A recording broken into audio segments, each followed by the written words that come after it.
तो last time मेरे बच्चों हम स्टेट्स ऑफ मैटर में कर रहे थे आइडियल गैस इक्वेशन, उसकी हमने डेरिवेशन कर ली थी। तो हमने कहाँ तक किया था, PV is equal to NRT जो होती है इसको हम क्या बोलते हैं, आइडियल गैस इक्वेशन बोलते हैं। तो कई बार वो आपको एग्जाम में पूछ सकते हैं कि आइडियल गैस इक्वेशन को इन टर्म्स ऑफ डेंसिटी लिखिए।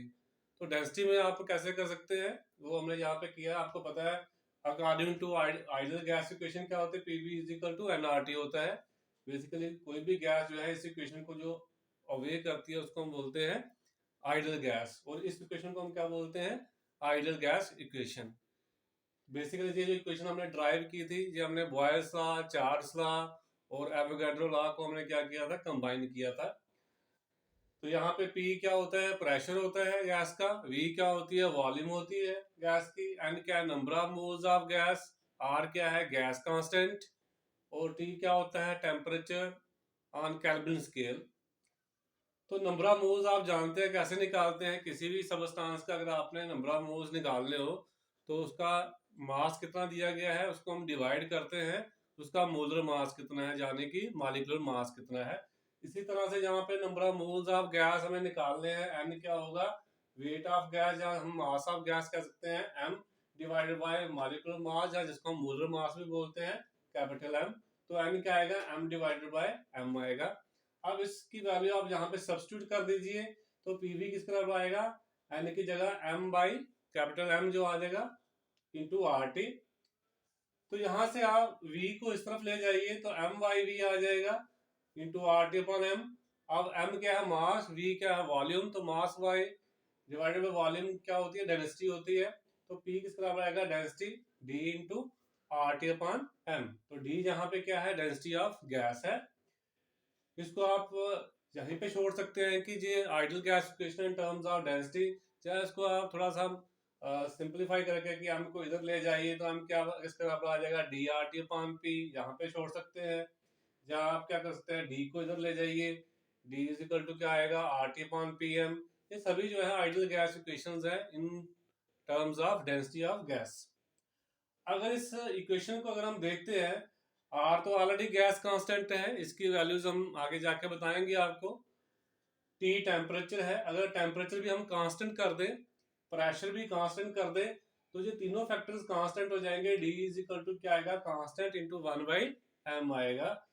इसका मतलब ये है जो डेंसिटी है, अगर हमारे पास डिफरेंट गैसेस हैं, अगर हम कंडीशन सेम रख रहे हैं प्रेशर और टेम्परेचर की, यानी कि जो टेम्परेचर हम एक गैस के रख रहे हैं वही हम दूसरी गैस के रख रहे हैं, और वही प्रेशर हम दूसरी गैस के रख रहे हैं, तो उस समय जो डेंसिटी होगी गैसेस की वो क्या होगी, inversely proportional to their molar masses. तो याद रखना है, from equation first it is clear that at constant temperature and pressure, यहाँ पे आप ये भी लिख सकते हैं, under similar condition of temperature and pressure densities of different gases are inversely proportional to their molar masses, या इसको हम क्या बोल सकते हैं, मॉलिक्यूलर मासेस।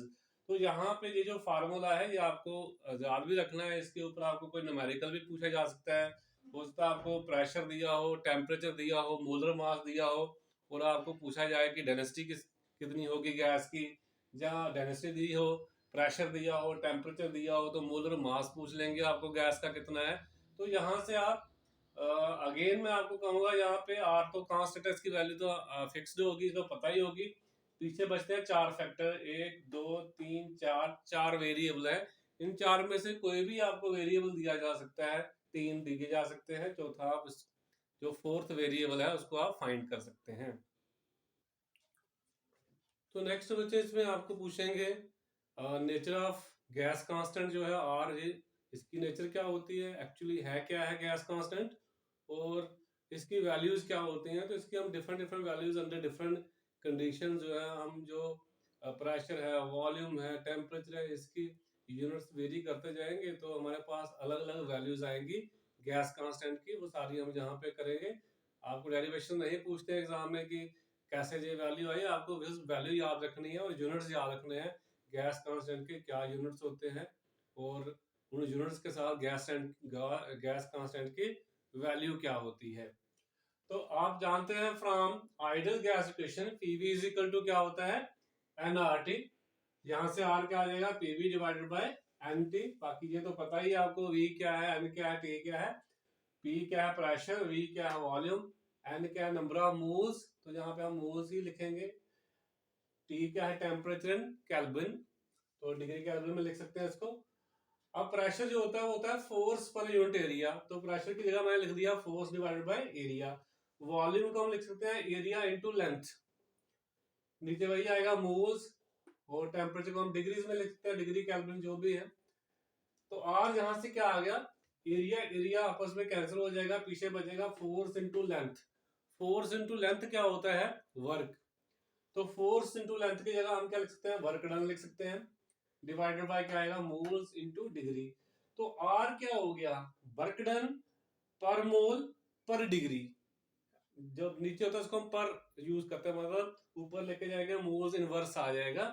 तो आर एक्चुअली क्या होता है, कोई आपको पूछे गैस कांस्टेंट होता है क्या, तो आपने बोलना है गैस कांस्टेंट क्या है, वर्क डन पर डिग्री पर मोल को हम क्या बोलते हैं, गैस कांस्टेंट बोलते हैं।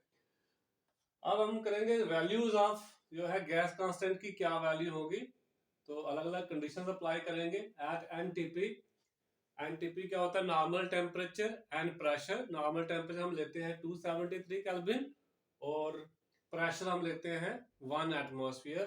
तो अगर हम गैस का एक मोल ले लें for 1 mole of ideal gas, N क्या आ जाएगा, 1 आ जाएगा, एनटीपी के ऊपर प्रेशर कितना होगा 1 एटमॉस्फेयर, वॉल्यूम कितनी होगी 22.4 लीटर, टेम्परेचर क्या होगा 273 केल्विन, यहाँ पे सब्स्टिट्यूट कर दीजिए, आर में क्या आ जाएगा, P into V divided by T, यहाँ से तो ये आ गया 1 atmosphere into 22.4 litre, 1 mole into 273 kelvin, या डिग्री आप सिंपल लिख लीजिए।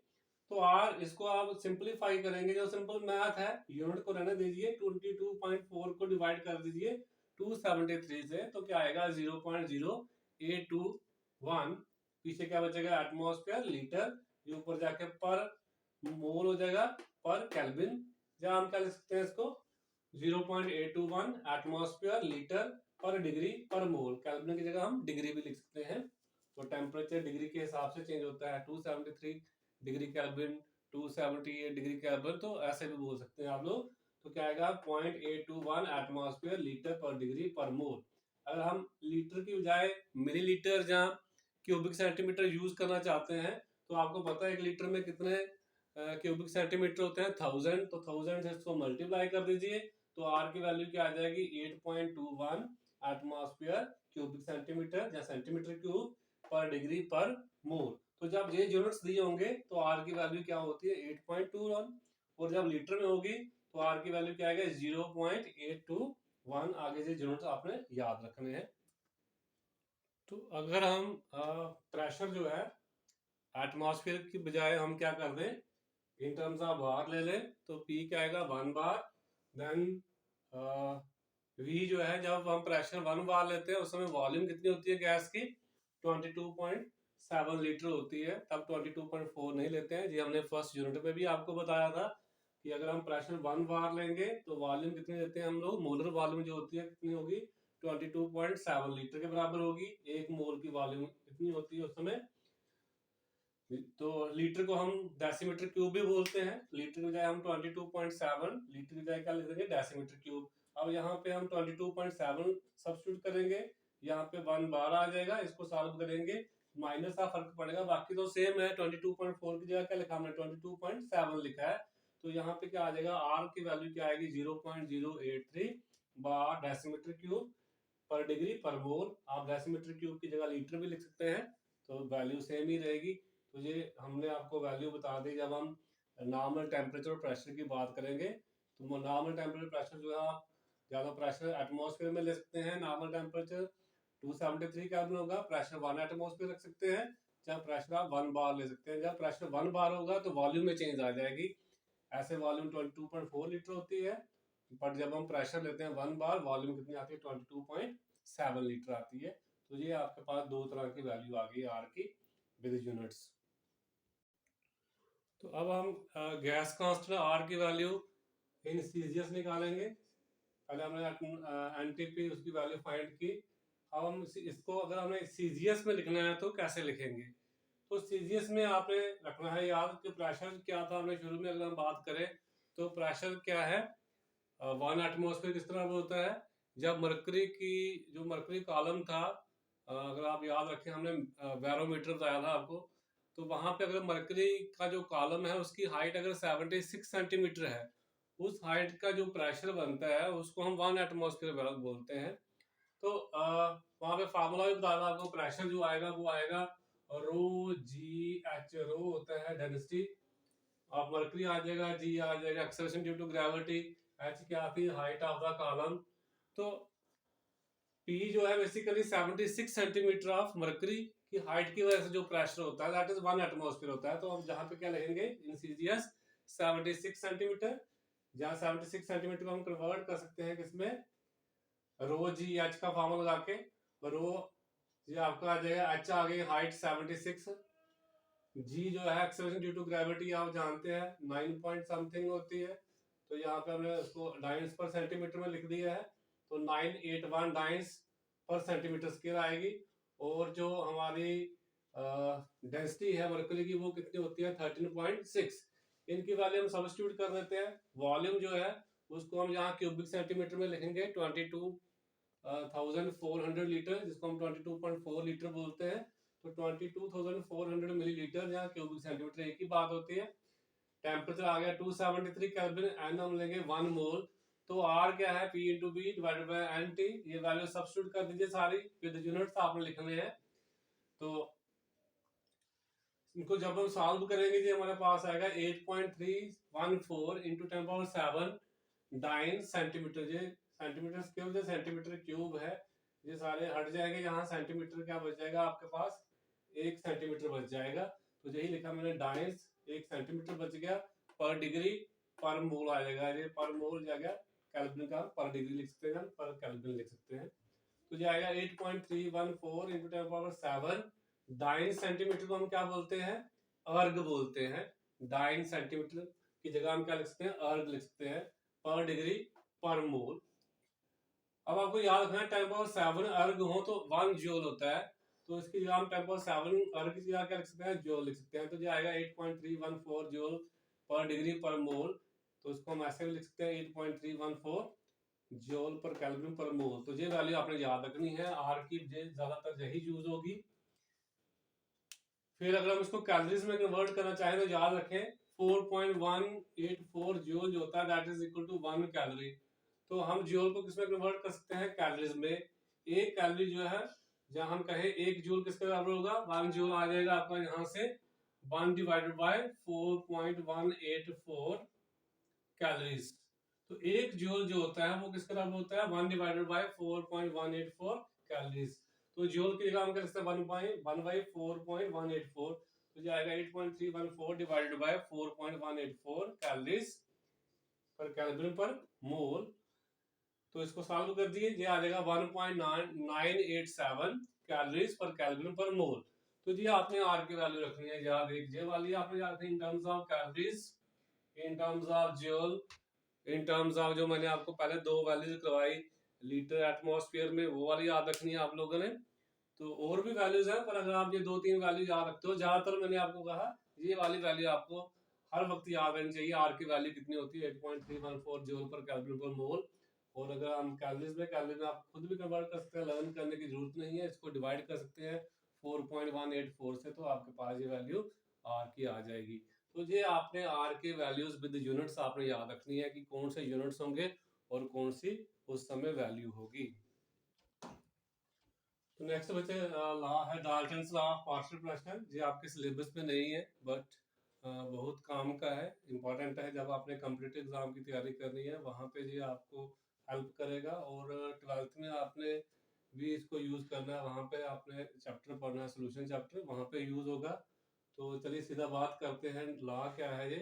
तो ये डाल्टन साइंटिस्ट का नाम आप जानते हैं, डाल्टन एटॉमिक थ्योरी पढ़ी थी, उसने ये लॉ दिया है 1807 में। स्टेटमेंट क्या है इसकी, ये कहता है अगर हमारे पास कोई कंटेनर है, कोई बैसल है, कोई सिलेंडर है, जिसमें आपने नंबर ऑफ गैसेस 2 3 4 5 6 जितने मर्जी आप गैसेस रख लीजिए, बट वो गैसेस नॉन रिएक्टिंग होनी चाहिए। अगर हम किसी वैसल में number of gases non reacting gases रखते हैं, तो उस मिक्सचर का, उस कंटेनर में जितने भी गैसेस हैं उस मिक्सचर का जो टोटल प्रेशर होगा वो किसके बराबर होगा, वो होगा उन्हीं गैसेस के पार्शियल प्रेशर के बराबर। पार्शियल प्रेशर मतलब जब उन्हीं गैसेस को अकेले अकेले उसी कंटेनर में रखा जाए, उस समय जो उनका प्रेशर होता है अकेले अकेले, उसको हम क्या बोलते हैं, पार्शियल प्रेशर। तो मान लीजिए हमारे पास एक सिलेंडर है जहाँ एक वेसल है जिसमें हमने एन गैसेस रखी हैं। ये एन आपके 4 भी हो सकता है, 5, 10, 20 कुछ भी हो सकता है। शर्त ये है, कंडीशन ये है कि ये गैसेस आपस में रिएक्ट नहीं करनी चाहिए, केमिकली वो कंपाउंड फॉर्म नहीं करने चाहिए। तो मान लीजिए let us consider a vessel containing N gases with partial pressure. पहली गैस का प्रेशर P1 है, दूसरी का P2 है, तीसरी का P3 है, सो ऑन Pn है। Then according to this law total pressure जो होगा मिक्सचर का वो किसके बराबर आएगा, सभी पार्शियल प्रेशर आपने क्या कर देने हैं, ऐड कर देने हैं। तो P क्या आएगा, P1 plus P2 plus P3 so on Pn। तो this is simplest form of Dalton's law of partial pressure. तो अगेन मैं रिपीट करता हूं, अगर हमारे पास कोई कंटेनर है, उसमें अगर हमने n number of non reacting gases रखी है, तो उस मिक्सचर का जो प्रेशर होगा टोटल वो किसके बराबर होगा, उन्हीं गैसेस के पार्शियल प्रेशर के सम के बराबर होगा। तो डायग्राम के हिसाब से ये हमारे पास कंटेनर एक ही है, हमने इसमें पहले गैस बंद रखी, उसका पार्शियल प्रेशर नोट किया, P1 आ गया। दूसरी गैस रखी, उसका प्रेशर P2 आ गया। फिर इसको खाली किया, तीसरी रखी, इसका प्रेशर P3 आ गया, सो ऑन। ये nth गैस है, n हमारा कुछ भी हो सकता है, 10, 20 कुछ भी होता है। ये nth गैस है, इसका प्रेशर कितना है, Pn है। अब हमने क्या किया, ये सभी गैसेस एक ही कंटेनर में डाल ली, इसी कंटेनर में। इसमें फर्स्ट गैस भी डाली, सेकंड भी, थर्ड भी, फोर्थ भी, सो ऑन, nth भी डाली। तो इस मिक्सचर का प्रेशर कितना होगा, P1 plus P2 plus P3 plus so on Pn। यानी कि इसका प्रेशर, इसका प्रेशर, इसका प्रेशर, सो ऑन, सभी गैसेस का प्रेशर आपने ऐड कर देना है, पार्शियल प्रेशर। वो टोटल गैस के मिक्सचर का टोटल प्रेशर होगा। तो नेक्स्ट लॉ है grams law of diffusion and effusion. तो ये भी लॉ जो है आपके सिलेबस में नहीं है, जेके बोर्ड के सिलेबस में नहीं है, बट फिर भी आपको मैं करवा रहा हूँ, क्योंकि अगर आप कॉम्पिटिटिव एग्जाम की तैयारी कर रहे हैं, अभी से स्टार्ट किया है, तो ये आपको वहाँ पे भी हेल्प करेगा। सीधा बात करते हैं, किसने दिया है, थॉमस ग्राहम ने दिया है, 1831 में दिया है। स्टेटमेंट क्या कहती है, under similar condition of temperature and pressure the rates of diffusion and effusion of different gases are inversely proportional to square root of their densities। तो पहले आपको पता होना चाहिए डिफ्यूजन क्या होता है और एफ्यूजन क्या होता है। मान लीजिए आप किसी कमरे में खड़े हैं, वहां पे आप परफ्यूम लगाते हो, तो जिस कोने पे आप परफ्यूम लगा रहे हो, फॉर एग्जाम्पल मैं जहाँ पे खड़े होकर परफ्यूम लगा रहा हूँ, तो आपको खुशबू जो है पूरे कमरे में फैल जाएगी। ऐसा कैसे है कि मैंने यहाँ पे लगाया है और आपको पूरे कमरे में उसकी फ्रेगनेंस जो है वो मिलेगी। ऐसा कैसे होता है कि जो परफ्यूम के अंदर जो गैसेस प्रोडक्ट है, वो क्या करता है, स्प्रेड हो जाता है पूरे रूम में, जितनी स्पेस उसको मिलती है वहां पे स्प्रेड हो जाता है। तो गैसेस ऐसे ही करती हैं, जितनी स्पेस उनको मिलती है वो स्प्रेड होती जाती हैं, एयर के साथ वो मिक्स होती जाती है, जिसको हम क्या बोलते हैं, डिफ्यूजन बोलते हैं।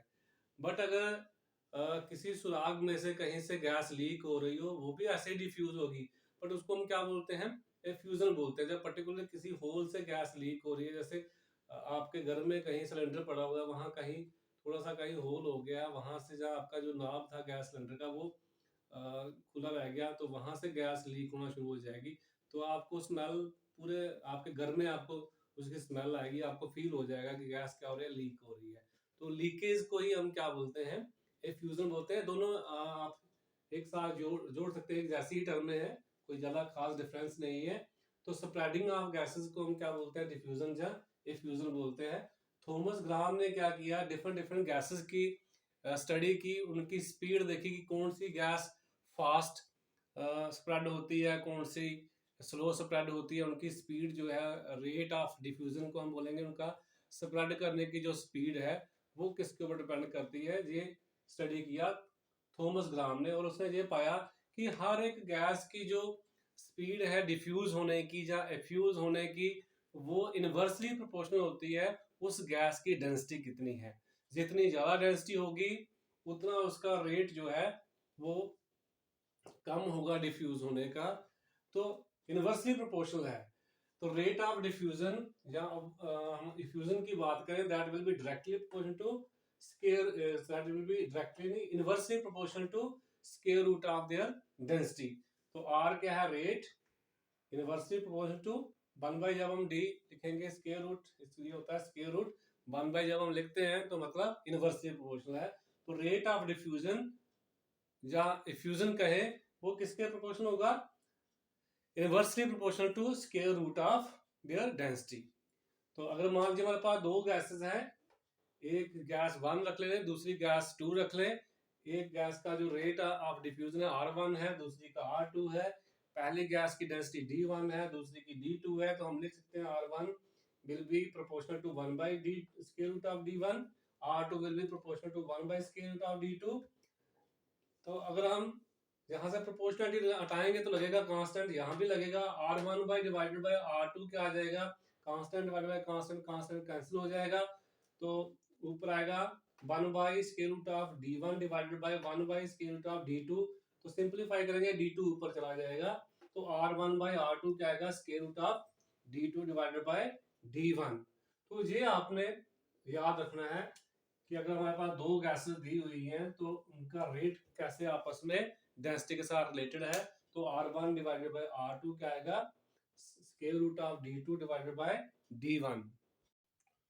तो अभी हमने पीछे स्टडी किया कि जो डेंसिटी होती है that is directly proportional to molar mass. जितना गैस का मोलर मास ज्यादा होगा, अगर टेम्परेचर प्रेशर हम सेम रखते हैं, तो अगर हमारे पास जो गैसेस दी हैं उनका मोलर मास देखने से हम बता सकते हैं डेंसिटी किसकी हाई होगी। तो डेंसिटी किसकी हाई होगी, जिसका मोलर मास हाई होगा। तो डेंसिटी जो होती है they are directly proportional to their molar masses. तो यही हमने लिखा है, what we know that density is directly proportional to molar mass. तो यहाँ पे डेंसिटी की जगह हम क्या लिख सकते हैं, मोलर मास, क्योंकि डेंसिटी जो है directly proportional to molar mass है। तो यहाँ पे D2 की जगह हम क्या लिख सकते हैं, मोलर मास M2। तो R1 divided by R2 directly proportional क्या आएगा, इक्वल टू आ जाएगा, सॉरी इक्वल टू आएगा square root of M2 divided by M1। तो ये वाला फार्मूला भी आपने याद रखना है, ये भी जो है कॉम्पिटिटिव एग्जाम में इसके बेसिस के ऊपर भी बहुत सारे क्वेश्चन पूछे जाते हैं। तो इसके ऊपर हम एक एग्जाम्पल कर लेते हैं। चलिए एक एग्जांपल करते हैं। आपको कॉम्पिटिटिव एग्जाम में चले गए, वहां पे ऐसे क्वेश्चन आ गया कि if the rate of diffusion of carbon dioxide gas is 250 metre per second, कि कार्बन डाइऑक्साइड का जो है CO2 का रेट ऑफ डिफ्यूजन कितना दिया हुआ है, 250 मीटर पर सेकंड है। तो बताइए N2O गैस का कितना होगा। तो आप एक तरह से अगर आप नहीं पढ़ के होंगे आप कंफ्यूज हो जाएंगे, ये कैसे निकालेंगे भाई, कार्बन डाइऑक्साइड का दिया है तो N2O के साथ क्या लेना देना है इसका। बट अभी हमने सीखा यहाँ पे गैसेस के जो रेट ऑफ डिफ्यूजन है वो किस पे डिपेंड करता है, inversely proportional to square root of their densities, और डेंसिटी जो होती है directly proportional to molar masses. तो हम कह सकते हैं कि जो रेट ऑफ डिफ्यूजन होगा वो इनवर्सली प्रोपोर्शनल होगा square root of molar masses. तो अब यहाँ पे पहले मोलर मास देखिए, कार्बन डाइऑक्साइड कितना होता है, 12 प्लस 2 इंटू 16, कार्बन का 12 होता है, ऑक्सीजन का 16, 2 इंटू 16, तो 12 प्लस 32 कितना आ गया 44। मोलर मास ऑफ N2O कितना है, नाइट्रोजन का होता है 14 ग्राम, तो 2 इंटू 14 प्लस ऑक्सीजन का 16 कितना आ गया 44। दोनों गैसेस का मोलर मास सेम है, तो हम ये जानते हैं रेट जो होता है ऑफ डिफ्यूजन का वो इनवर्सली प्रोपोर्शनल है किसका, square root of molar mass. जब दोनों का मोलर मास सेम है तो उनका रेट ऑफ डिफ्यूजन भी क्या होगा, सेम होगा। तो इसका मतलब ये हुआ जितना रेट कार्बन डाइऑक्साइड का है उतना ही N2O का होगा। तो आंसर क्या आएगा 250 मीटर पर सेकंड। तो इस तरह से आपको जस्ट थोड़ा सा कंफ्यूज कर देंगे, पर बहुत इजी क्वेश्चन है, आप वहां पे निकालते रहेंगे इसको। आपने ट्रिक लगाना है, दोनों का मोलर मास सेम है तो दोनों का रेट ऑफ डिफ्यूजन भी क्या होगा, सेम होगा। इमीडिएटली आपने वहां पे 250 मीटर पर सेकंड को क्या कर देना है, टिक कर देना है। नेक्स्ट है काइनेटिक गैस इक्वेशन। ये भी आपने नहीं करना है, सिलेबस में नहीं है, पर फिर भी आपको ये कॉम्पिटिटिव एग्जाम के हिसाब से कर लेना है। Equation PV is equal to 1/3 mnc²। इस इक्वेशन को हम क्या बोलते हैं, काइनेटिक गैस इक्वेशन। इसको आपने ड्राइव नहीं करना है, सिर्फ याद रखना है कि PV is equal to 1/3 mnc² को, इस इक्वेशन को हम क्या बोलते हैं, काइनेटिक गैस इक्वेशन बोलते हैं। ये पता होना चाहिए इसमें पैरामीटर्स क्या क्या हैं। P प्रेशर ऑफ गैस है, V वॉल्यूम ऑफ गैस है, M जो है वो mass of each molecule of gas, total mass नहीं है गैस का, हर एक मॉलिक्यूल का कितना मास है, that is m, mass of each molecule of gas. n क्या है यहाँ पे, ये नंबर ऑफ मोल्स नहीं है, ये टोटल नंबर ऑफ मॉलिक्यूल कितने हैं गैस के, जो आपने गैस ली है उसमें कितने टोटल मॉलिक्यूल है वो n है।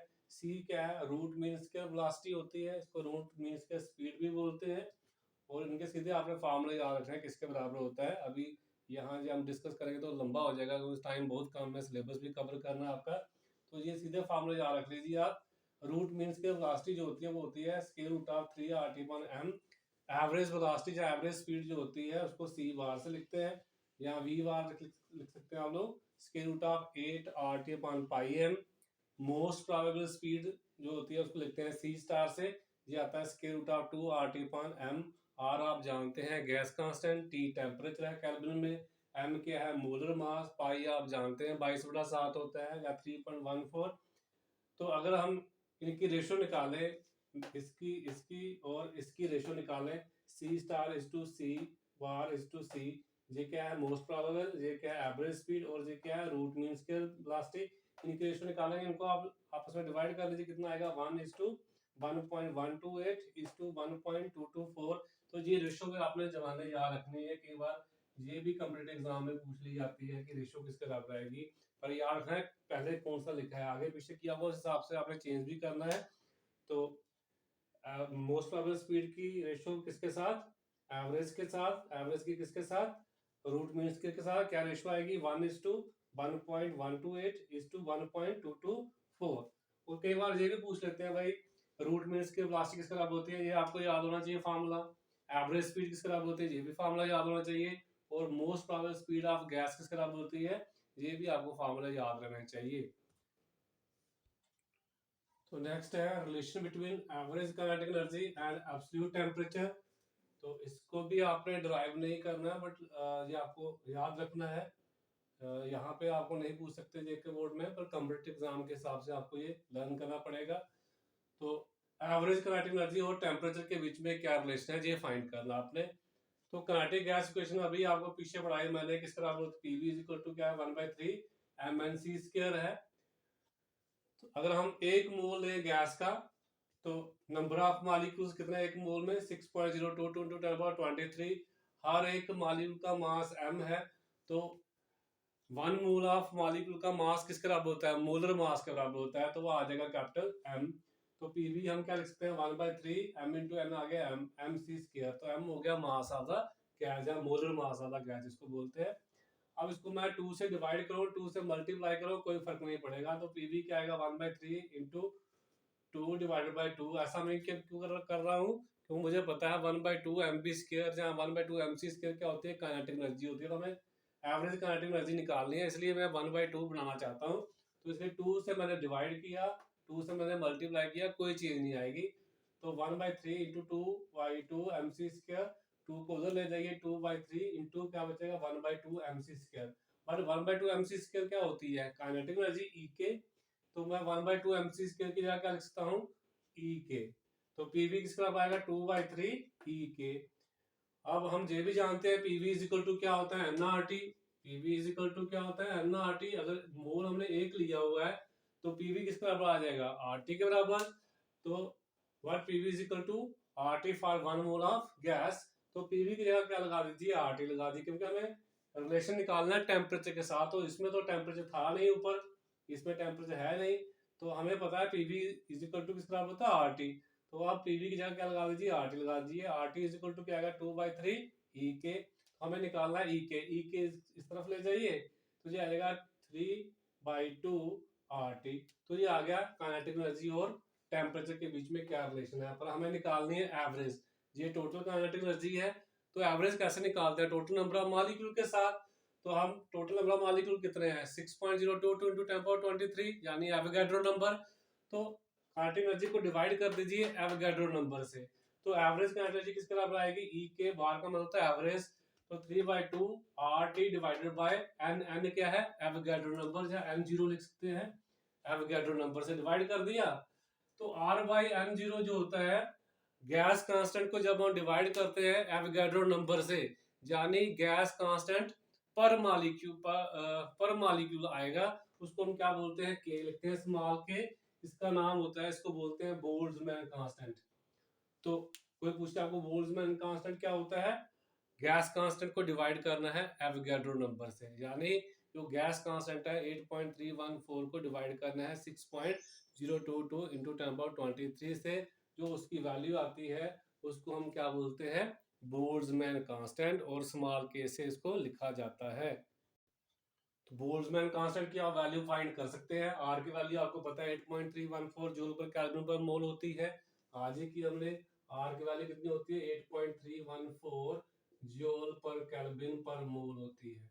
तो आर की वैल्यू पुट कर सकते हैं। एन क्या होता है, एवोगैड्रो नंबर है 6.022 इंटू 10⁻23।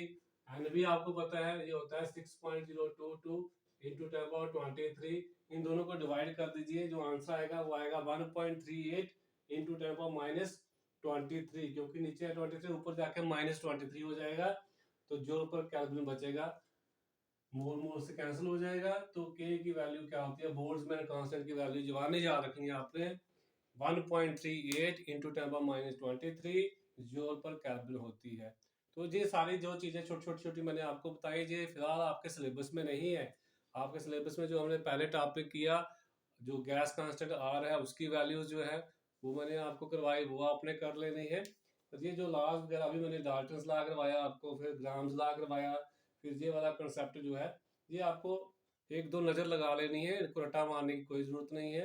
ये सिर्फ जब आपने कॉम्पिटिटिव एग्जाम में जाना है वहाँ पे तैयारी करके जाइए। तो आज के लिए इतना ही, कल हम नेक्स्ट टॉपिक के साथ फिर आएंगे। तब तक के लिए धन्यवाद।